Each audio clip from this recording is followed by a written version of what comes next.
The Dayton Area Broadcasters Hall of Fame is pleased to welcome Sissy Clemons-Lovett to the 2011 class. Our next honoree can really be most identified with the annual Muscular Dystrophy Telethon every Labor Day.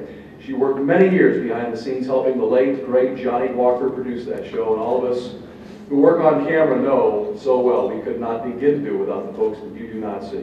Ladies and gentlemen, our next honoree, Sissy Clemons-Lovett, right there.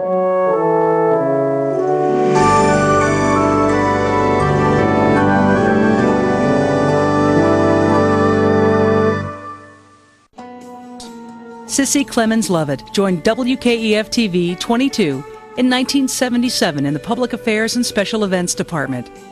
It was there that news director, the late Johnny Walker, soon noticed that Sissy was displaying talents and working well with others. Tirelessly working with Johnny Walker both in front of and behind the camera, Sissy soon began producing and hosting her own television show called Black Impact. Oh, Cindy. Yeah, I remember Cindy. Sissy Lovett. Sissy Lovett? When did she get out of prison? Say something nice about it. Sissy was very active in the production of the annual Jerry Lewis Muscular Dystrophy Telethon and was instrumental in encouraging minority broadcasters to become involved in the telethon, thus resulting in a high profile of the black community on the show. She interviewed a multitude of guests while working for Channel 22, including one of the area's first interviews with the Reverend Jesse Jackson and William Marshall of Blackula fame.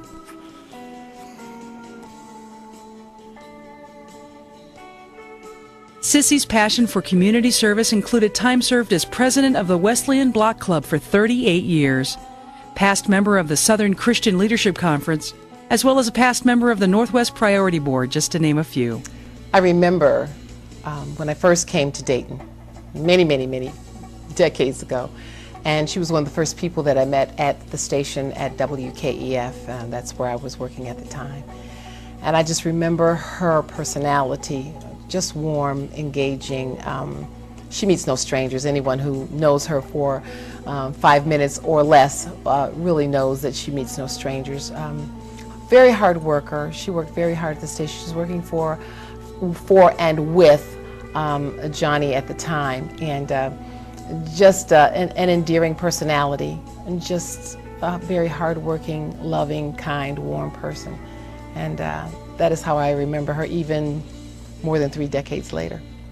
All joking aside, I've known Sissy for almost 30 years, and I'll tell you what, she was an easy person to make laugh.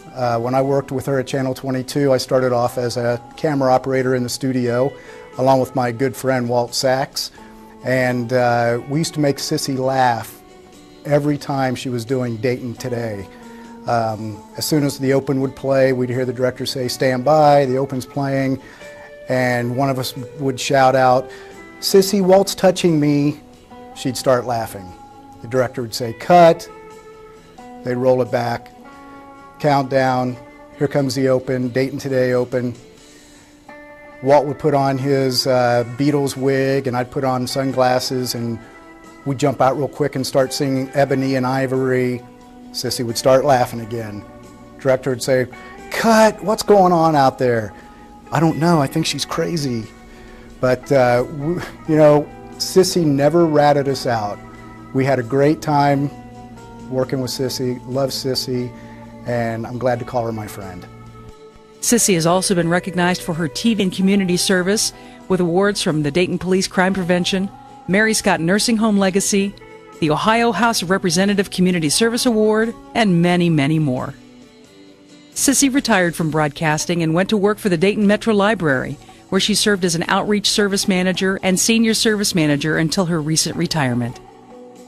Sissy's passion is helping others, which she's still doing diligently through her church.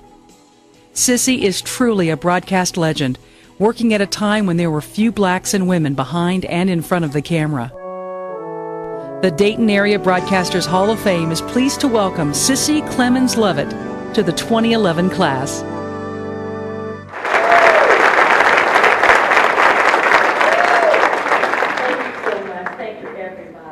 The people who come to support me, probably Steve, somewhere behind the camera, Steve, yeah.